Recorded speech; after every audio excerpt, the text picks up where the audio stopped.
All right, everyone. So we do apologize. We have some technical difficulties, but we should be good to go. So we're going to start from the top again. Once again, thank you for being here. Welcome to the African American Marketing Association and KPMG presents Startup Your Marketing with Content.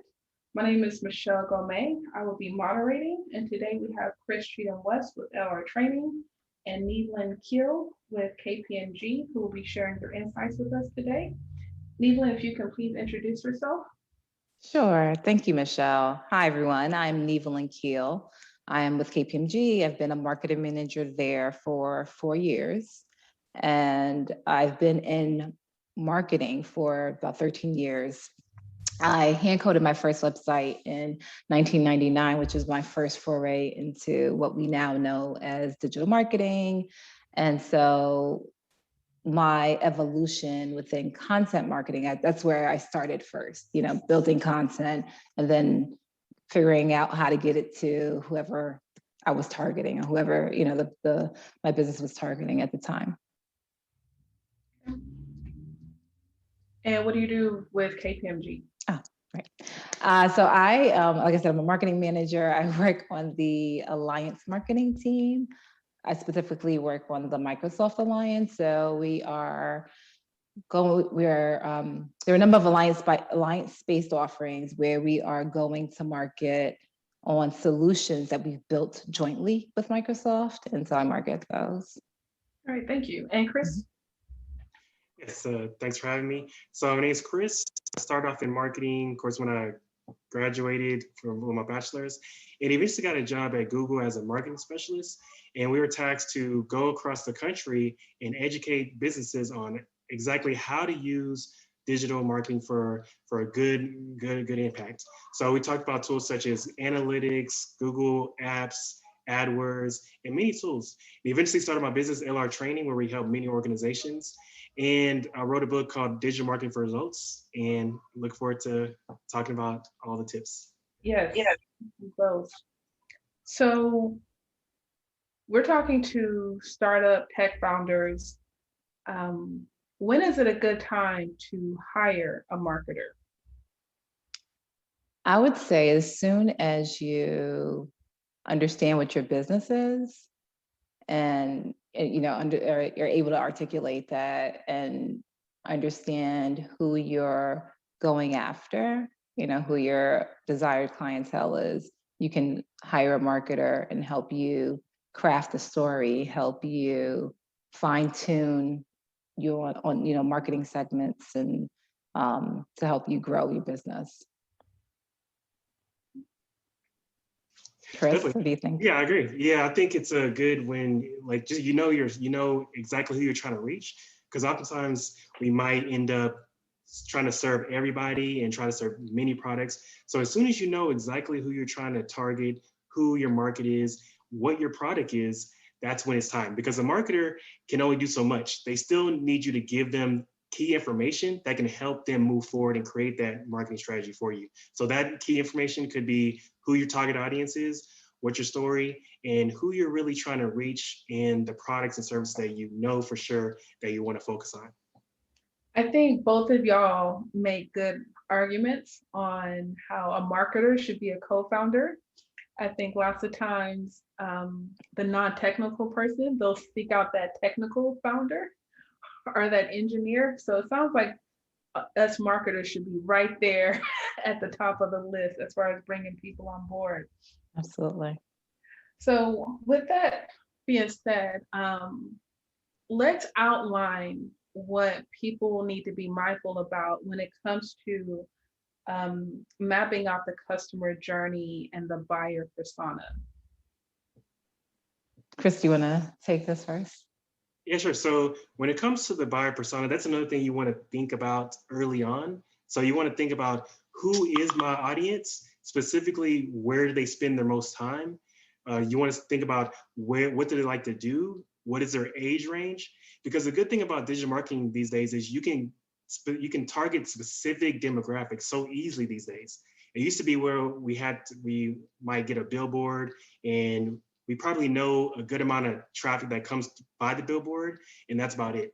But now with online marketing and advertising online, we know what the demographics are. We know the income range. We know where they spend their time. We know male or female, all these different things that we can take advantage of. So I think that's one thing you want to consider early on, is to figure out who is your customer. And then later on, figuring out, as far as the journey, how would it look if they got your product and their experience product. Not only that, but from the time they hear about your product and to the time that they actually purchase and experience your product, how does that whole journey look? Where can you improve on? Because there's always, in any business, any organization, there's always a place where you can improve on.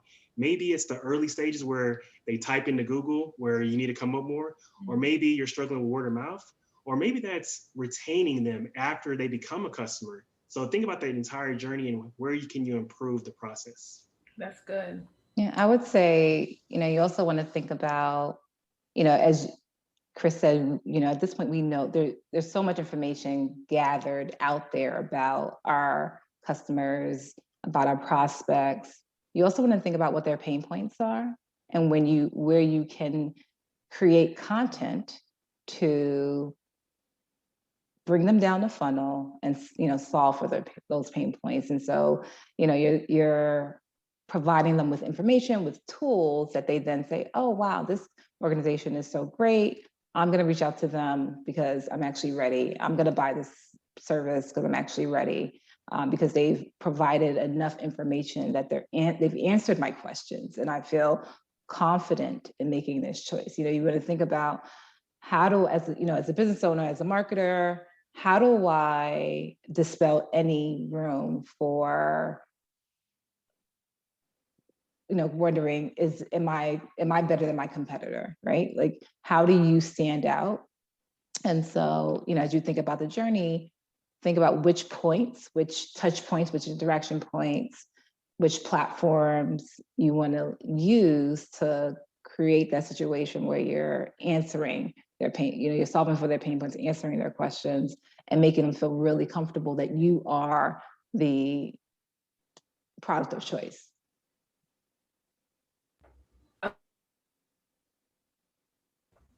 I love that point, because I feel like lots of times I've noticed when I'm working on clients, their competitors are not doing much. And I'm kind of like, hey, if you create just a little bit of content, You stand out. You can be ahead of the game, right? So is there a certain mindset shift between a B2B product or service and a B2C product or service? Yeah, it's part of it is who's spending the money, right? Like, you think B2B, and I've worked primarily in B2B, you're thinking about who's spending money, who the decision makers are, and how many layers into the organization do you need to go to get to those decision makers. So in terms of how you are generating leads and then following up and then creating that relationship with the decision makers to ultimately get the business, we're talking much longer sales cycles with B2B. B2C is much more, how is this impacting me as a consumer, as a person, as opposed to an organization? And the sales cycles, shorter. You can really hit at the human aspect of why I need this product. Anything else you could think of, Chris? Anything I didn't? Oh yeah, I definitely agree. So it's a lot different when it comes to B2B versus B2C, because with B2B, they might see content, but they got to think to themselves, well, I'm not the decision maker here. So whereas B2C, they're the decision maker. If a clothing brand is just starting out and they're posting on social, a person can take action right now because they have the money as well. But when it comes to B2B, you got to think about, okay, all the people that you're reaching, they may not be the decision maker. So what type of wording and content can you create that fits their positions, a variety of positions? So they can go back and tell their manager or their boss, like, hey, I like this product. I saw this product online, and this is what we need to do. So I just be mindful of just like she said, is the sales process. It's a lot different. And the platforms that you choose too can make a difference. Absolutely. Yeah. Yeah, I know one thing I've noticed, whether I'm self-employed or I'm working for an organization, especially a small business owner, because they tend to be the decision maker and the consumer, Mhm. right? And then as the business grows, they're the decision maker, but not necessarily the consumer. Consumer. And I'm like, I get to work and I'm like, okay, so I'm getting familiar. And I'm like, well, why did you buy this product again? Because it's not really user friendly. And it's like, I don't know. I heard it's the latest thing. Yeah. And I'm like, okay, wait, let's pull it back some. So I think we have an interesting space as marketers to be the user, the researcher, even the decision maker, the contributor, whether it's for ourselves or even the team that will be utilizing the product. But I think you make a very interesting point that as we are thinking about the content that we are building, that's why we need to create substantial content Mm. where we are dispelling any questions as to why why the product is the best, why it stands out amongst its competitors, because what you don't want is buyer's remorse, which is what you're talking about, right? Like you don't want people to, the person who, bought it, is so excited, oh, it's a shiny new toy. And then they deliver it to the team who are the users and they're like, this is awful. I can't use it. It was the help, isn't helpful. I can't get anyone on the phone. And so all those questions you need to answer kind of upfront to make you stand out. And so, and then to back it up, obviously, with, quality support and a quality product. But as you're thinking about how can I stand out among my competitors, think about how you are developing a product and the content to tell that story as to why you're different.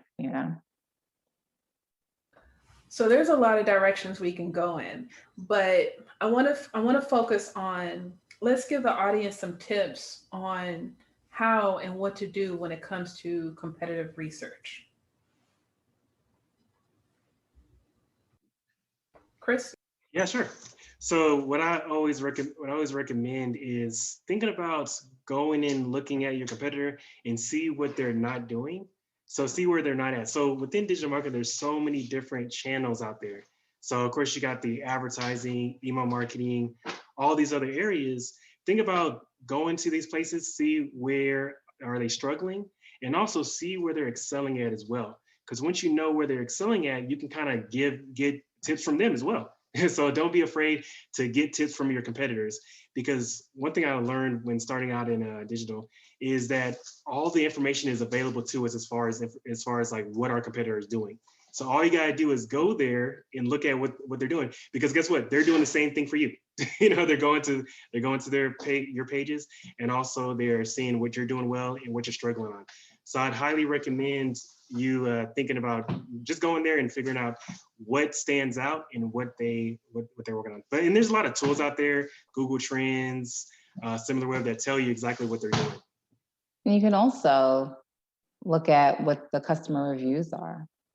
What our customer is saying about their product, what a customer is saying about their help, technical support, all of that stuff. And so if you are hearing a complaint that, oh, we've solved for that, there you go. That's an article right there. That's a feather in your cap that you can highlight in your next promotion, is to say, you don't necessarily have to call the name of the competitor, but to say, hey, having a problem with blah, blah, blah, blah. This is why our product is superior and you should use us and blah, blah, blah. I feel like I am a magnet when it comes to surveys. I literally got an email today, like, hey, do a survey. And I enjoy doing surveys as well.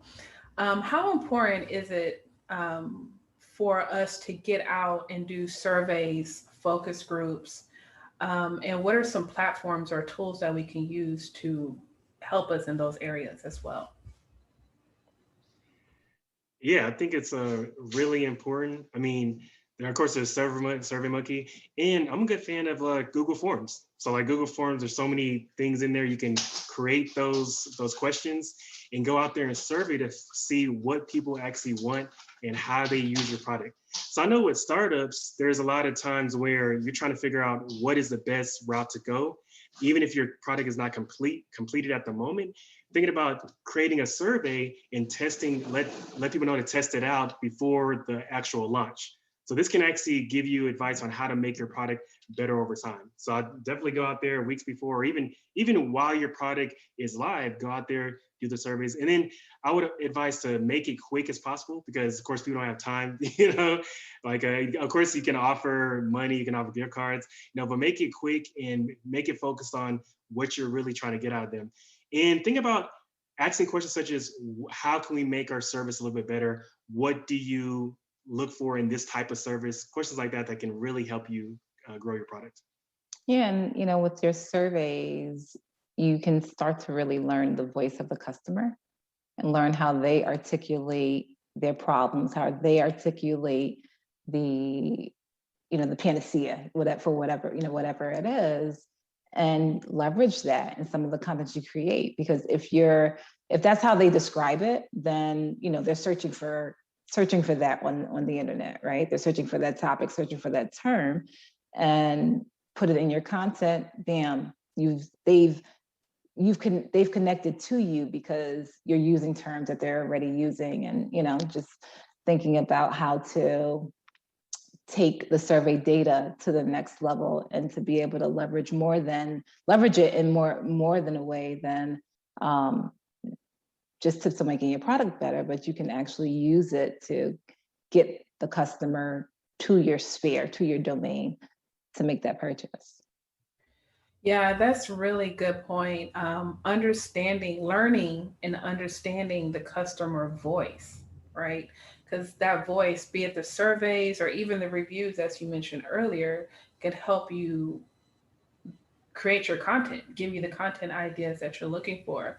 I think lots of times, and please correct me if I'm wrong, but lots of times when I am looking at some of these, at least SaaS product based websites, there's a founder story, right? And maybe even a social impact story on the website. Um, what are some ways that these founders can, I guess, elaborate on that story, like going beyond the website? I think sometimes the story doesn't go as far as, like, let's talk about content creation, elaborating on the story, repurposing content. Yeah, no, I think, you create you have a compelling story, whatever the story is, and it's tied to why you built this business, why you created this business, why it's, core for you, right? Then you take snippets of the text, you create social content, whether it's a LinkedIn Pulse story. They still go LinkedIn Pulse, right? I think so, right? Tell them my age. A LinkedIn story, you create social cards on Twitter. You could turn it into, if you really want to be funky with it, turn it into a TikTok. Like, there's ways to definitely take your primary content and develop ancillary snackable bites, or snippets, or you could make it a video content. There's so many ways to take one piece of content and create derivative pieces to give it a much longer lifespan, and for you to be able to leverage it and create pieces that people want to then share, right? And that's what you hope, right? People end up becoming your what do they call it? Not advocate, but there's that term, I can't remember right now, but they end up amplifying the story for you because it was so compelling for them. And that's the goal right there. Yeah. Oh, go ahead, Chris. Go ahead. Yeah, I agree. Like thinking about the content is how can you involve your story as well as like extending the content? Because these days, the good thing that we're in, we don't need to post an hour video to satisfy our audience. People are satisfied with a lot of content, but actually smaller pieces of content. So an hour. So if you have a 30-minute piece of content, why not break that up into 1 minute, 45 seconds, add some text images as well to it, and figuring out how to repurpose that with your story in it. Maybe it can be the social, and it can be email marketing, and you can use that same content for YouTube as well. So definitely. Yeah, those are great points, because as I was listening to you talk, I'm like, no website goes viral, right? It's the short form content that Exactly. goes viral, or it's the article that goes viral. No one's saying, hey, check out that website. Yep, yep. No, you're absolutely right. You're absolutely right. Can you imagine? Like, you know, like seriously, I can't imagine a situation where the web, I mean, I think a website only goes viral for like a negative reason. For, you know, they said something really ooh, egregious. Yeah. All right. So we talked about ways to understand the customer voice, understanding your tone, the content that you want to write, and SEO. Everyone wants to be number one on Google. Any insight on maybe just keyword research, SEO, that kind of goes into the competitive research as well. So, any thoughts on that? I really love Answer the Public. I really love that website, and it's a freemium, right? So you can put in a search term that's related to your topic and learn what people are searching for. And in the free version of it, and I've only seen a free version of it, it lists a bunch of questions that people are asking around your topic, which is great for learning what content you want to generate. But I believe, and it would make sense that for the paid version, they give you more stats around how many people are searching for, you know. But I love that topic. I mean, that site. Of course, there's Moz for, you know, keyword research. And again, I would say, you know, leverage your survey data, right?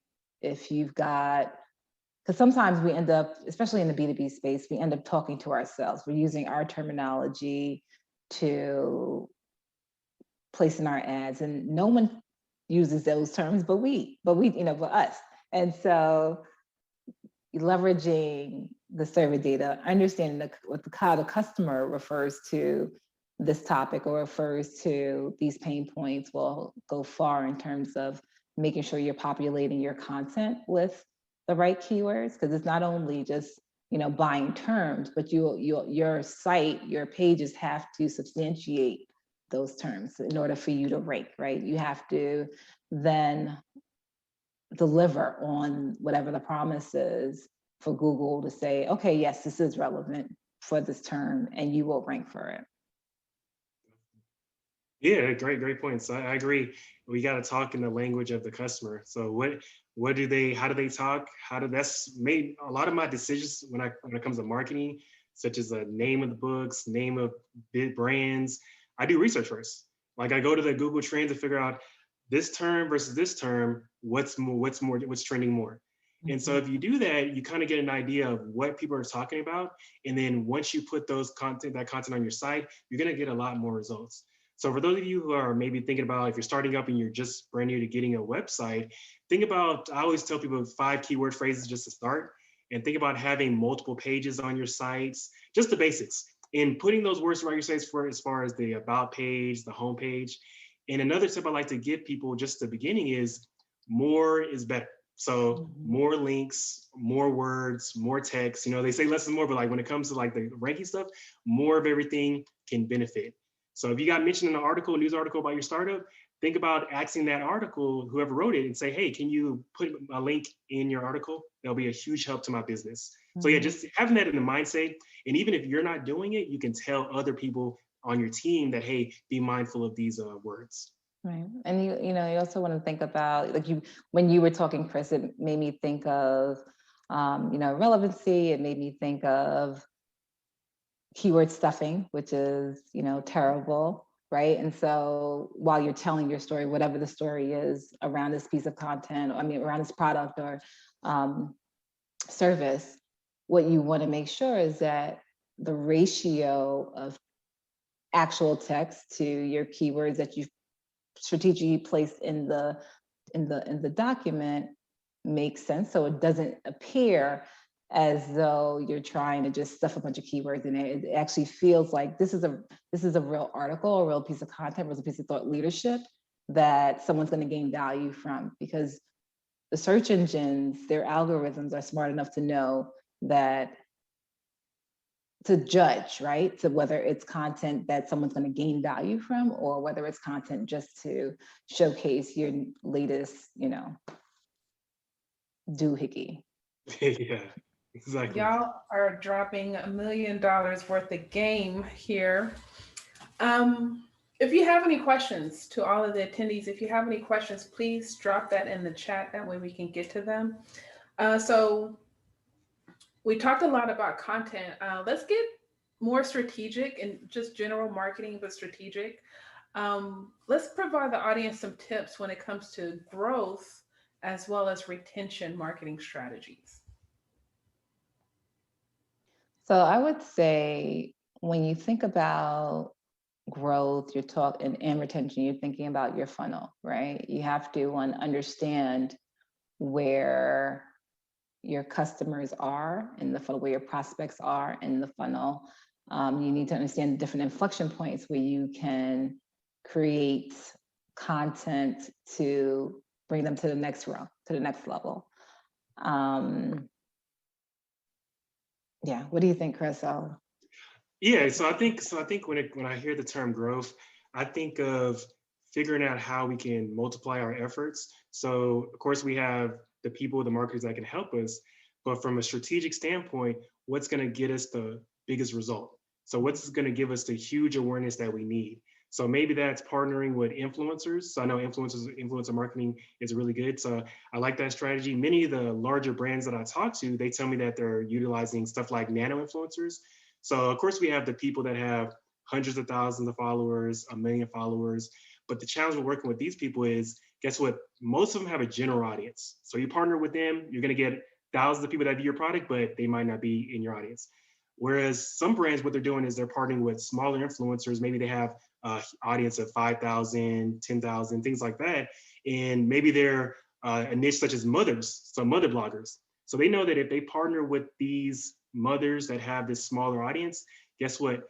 20 comments on their content is not going to be general people. It's going to be specifically mothers.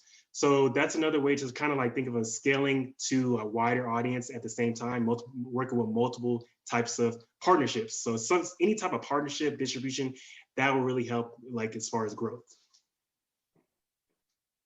Yeah, no, I think that's great. And, tying this back to what we just talked about, the nano influencers, micro influencers, they also can help with bolstering your SEO, with link backs and partnerships with, people who have been deemed, or organizations who have been deemed experts within their field, can help you further grow or climb the SEO rung. Yeah, I agree. Partnerships. I know I would love to see more tech founders and SaaS products use the influencer strategy. So if you're interested, you can call me, please. Because I don't see that as much. I see it for the other brands, of course, fashion, travel, and food. And I would love to see more on the tech side. So I think that would be interesting in the years to come. Also, another thing that was kind of mentioned earlier, I want to circle back, was the customer mapping, buyer persona. It never stops, right? So I think lots of times we think we just have to create this in the beginning, upon release of our product or service, which is important. But as we're getting this feedback of reviews, comments, surveys, etc., pain points, we're able to adjust the customer mapping accordingly.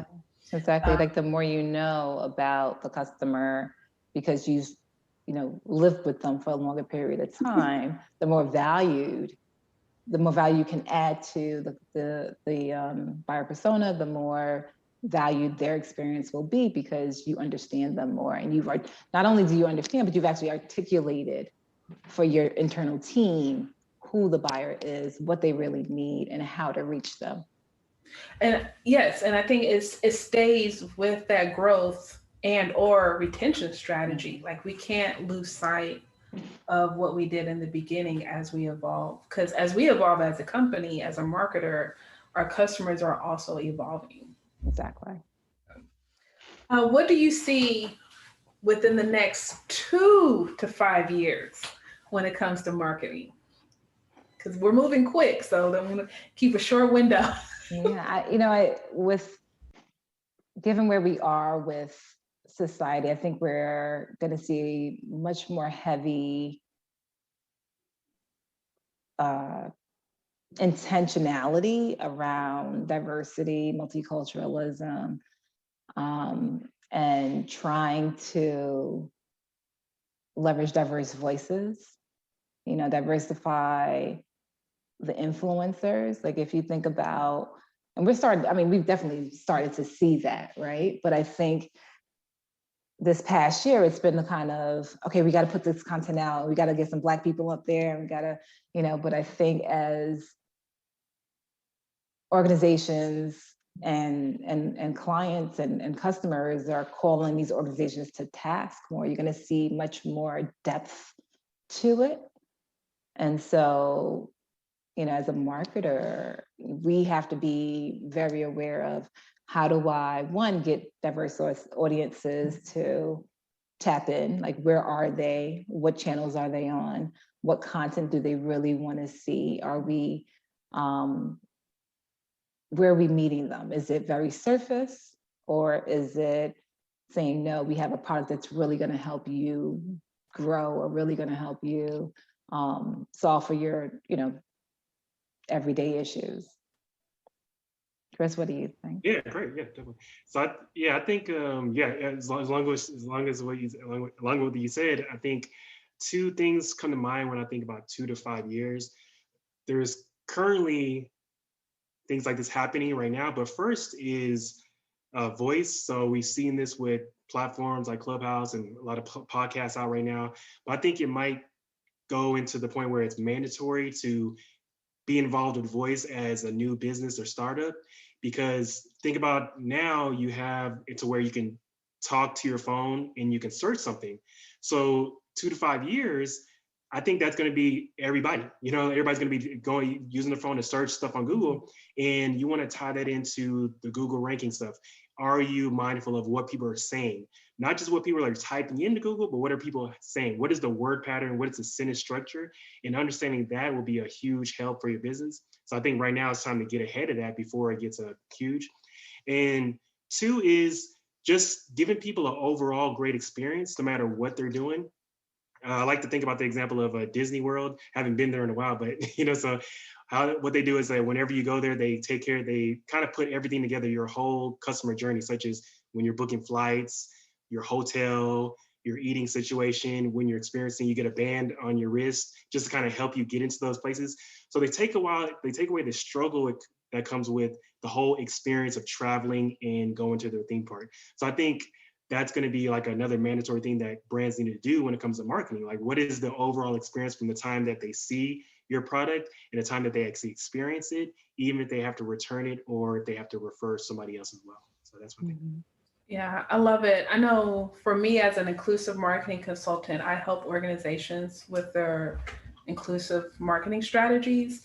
And I do think there has to be a great deal of attention behind it. I think just this week or late last week, I think it was Old Navy who they went viral for negative reasons, trying to do a Juneteenth campaign, but the Black influencers they reached out to, they wanted them to buy spend X amount of dollars on product, and then do the work. Wow. Right. So I'm sure that backfired. Wow. With them in the boardroom. So I definitely hope there's more diverse voices, decision makers, when they are thinking about, okay, what kind of internal and external campaigns we need to create. So I definitely want to see that happen and hopefully be a part of it. So someone actually asked, I guess, me a question. I'm going to go ahead and read it. It says, speaking of influencers, Michelle, Do you have any recommendations of marketing influencers we can follow, and what platform? LinkedIn, Instagram, Twitter, etc. Thank you, Elizabeth, for that question. So I can't think of anyone particularly. Obviously, we have these two great speakers, but we also have the African American Marketing Association. We have Black Marketers of America. We have Hugh.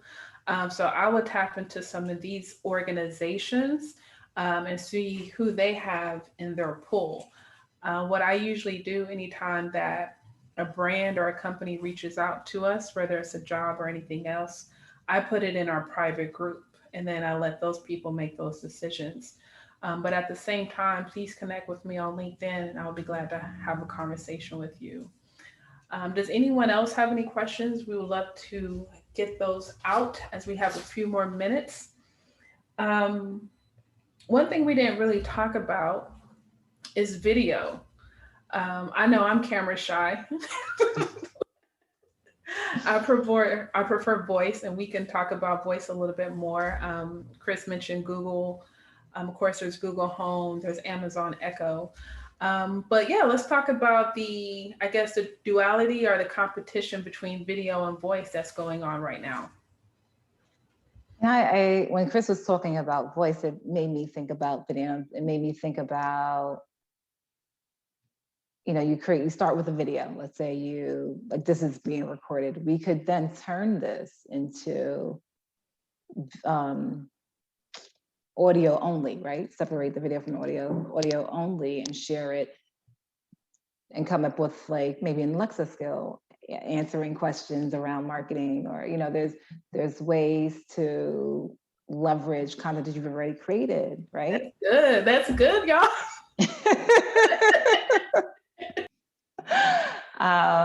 But I think video is, especially with what's going on, it's a quote unquote easy way to connect with folks, for people to see your eyes and see how you emote, for them to connect further with you. And sometimes that means, like today I had to, slap on a lot of makeup to be camera ready. I don't feel like doing it all the time, but sometimes you have to do it, and especially if it's your business, right? That's your baby that you want to see grow and mature and really be able to stand on its own and operate without you having to hold its hand the entire time. And so when you're in the growth phase, especially, initial stages, you have to it's one of those things, you got to suck it up. Yeah, definitely. I agree. I think video is here to stay because, again, it just connects a little easier versus like written, because like you can see the voice, you can see the person, you can see how they act. And even if it's a new customer, a video of your brand kind of makes a better case for why they should buy your product versus a voice. Like if you were going to a brand's website, you probably don't want to hear a voice. You probably want to see a video, right? Because it has the voice and the content and the story about how you came to be.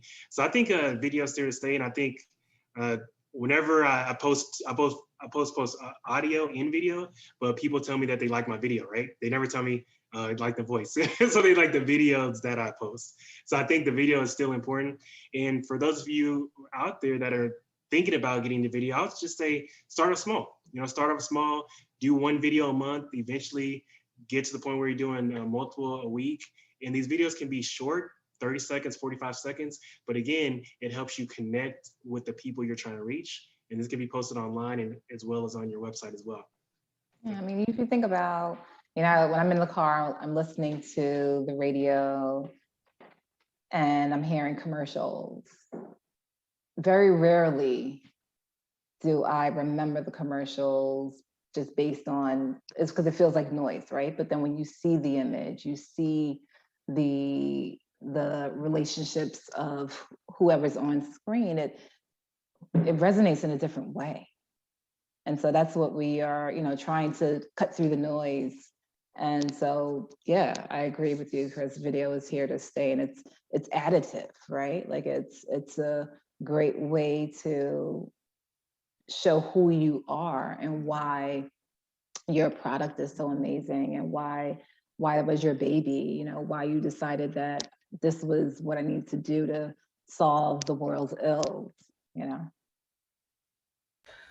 Do you think outsourcing video is a good idea for let's go with a small business owner? I think bigger brands do a great job outsourcing, but for a small business owner slash startup, is outsourcing video a good idea as far as the image in front of the screen? Mhm. Um, Possibly. I mean, it may work, but it may also feel contrived, right? Like you've got to decide, how do I represent my authentic self? Because I think that's what you connect with more than anything, is someone being authentic. And if it's like, if you think about, you remember, oh gosh, I don't know how old you guys are. Remember that song, Everybody Dance Now? It's CNC Music Factory? Yeah. A long time ago, right? So the singer, I don't remember her name right now, but the singer who belted out those notes was not in the video. It was this other, you know, visually pleasing woman. And it came out like, no, that's not her. That's not that, you know, skinny little girl's voice. It's this other woman who was amazing and beautiful in her own right, but she wasn't allowed to be in the video. And so I remember that. And it was a ding on CNC Music Factories because they didn't promote positive body image. I mean, now we're in a different time, but if you are not, the point I'm trying to make is if you're not being your authentic self, it's gonna come out, you know, but it may work for you. It may not be important to be authentic. It just depends on your product, your image, and, you know, all of that. What's that, Chris? Yeah. I think authenticity is really important. And I would encourage people to, like, brands to do their own video, whether it's your startup or small business, because I always tell people when I'm presenting, I say my high quality professionally done videos never get as much engagement as my regular videos on my cell phone. It's like my cell phone videos, just regular outside every day, gets probably double the engagement than a highly produced professional. And I think that's because you can connect. You can relate. You know, it's not some, oh, they spend thousands of dollars on this professional video. But yeah, for one, it connects, and two, you can easily continue that. You can maintain that. So if you say, okay, let me do a professionally done video, let me hire a videographer, that's great. But can you maintain that for every week? Can you bring that videographer in every week? And then two, is that too professional for your audience? So I would encourage, these days we have high quality cell phones. You know, we have high quality everything. And especially if you're small, we're talking about start a small business here. But yeah, try to connect at a deeper level by just doing it on your own. I love that. I love that. Look, I am a marketer. I am a nerd. I can geek out on this topic all day, but we're going to wrap it up. So please share with the audience how people can find you, maybe your favorite platform, and all that good stuff. Sure, I am on, it's funny, I go with social media, but I'm on social media. Techie Marketer is my Instagram and my Twitter, and Nevel Keel is, you know, LinkedIn for those who want to connect with me there. Oh, okay, thanks. Mine is Chris N. West. So you can find me on Instagram, and on LinkedIn is Chris N. Cheetam-West, and website is chrisnwest.com. So feel free to any further questions. Yes. I thank you both. I had a great time having this conversation. Once again, I do want to apologize to the audience for the technical issues earlier. I would love to connect with everyone as well, preferably on LinkedIn as Michelle Gomez. And then for more information, please visit the African American Marketing Association. Our website is aa-ma.org. And would also like to thank KPMG for being a proud sponsor of this whole event, for making this happen. They are appreciated. So thank you, everyone. Thank you.